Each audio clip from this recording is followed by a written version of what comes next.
இடைப்பாடி வெள்ளாண்டி வலசு ஸ்ரீ வன்னியர் குல சத்திரியர் மகாஜனங்களின் ஆதி பரம்பரை தைப்பூச காவடிகளான 366ஆம் ஆண்டு பழனி தண்டாயுதபாணி கோவிலுக்கு பாத யாத்திரை 2026 நாள் 28/1/2026 தை மாதம் 14ஆம் நாள் புதன்கிழமை அன்று காவடி நிரசை கட்டுதல். அன்று இரவு அருள்மிகு நஞ்சுண்டேஸ்வரர் திருக்கோவிலில் தங்கல். மறுநாள் 29/1/2026 தை மாதம் 15ஆம் நாள் வியாழக்கிழமை அன்று தாவாந்திரு முனியப்பன் கோவிலில் தங்கல். 30/1/2026 தை மாதம் 16ஆம் நாள் வெள்ளிக்கிழமை அன்று இடைப்பாடி செல்லாண்டி அம்மன் கோவிலில் 2 நாள் தங்கல். 1/2/2026 தை மாதம் 18ஆம் நாள் ஞாயிற்றுக்கிழமை அன்று தைப்பூசம் கும்பிட்டு பழனி சுவாமி தண்டாயுதபாணியை நோக்கி பயணம். அன்று இரவு வெள்ளூற்று பெருமாள் கோவிலில் தங்கல். மறுநாள் 2/2/2026 தை மாதம் 19ஆம் நாள் திங்கட்கிழமை அன்று ஈரோடு கருங்கல்பாளையம் தோட்டத்தில் தங்கல்.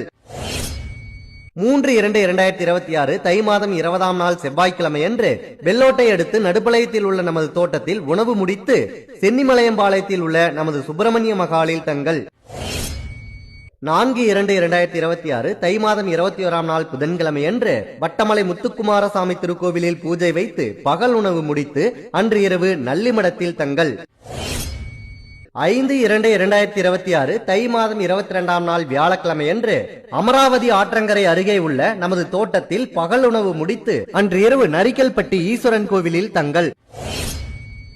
6/2/2026 தை மாதம் 23ஆம் நாள் வெள்ளிக்கிழமை அன்று காலை பாலாற்றை அடைந்து மகாபூஜை வைத்து பழனி மலையை அடைந்து பழனி ஆண்டவருக்கு அபிஷேக ஆராதனை நடைபெற்று இரவு தங்கத்தேரோட்டம் நடத்தப்படும். 7/2/2026 தை மாதம் 24ஆம் நாள் சனிக்கிழமை அன்று காவடிக்கு சொந்தமான மடத்தில் தங்கல். அன்று மாலை 4 மணிக்கு இடைப்பாடியை நோக்கி பயணம்.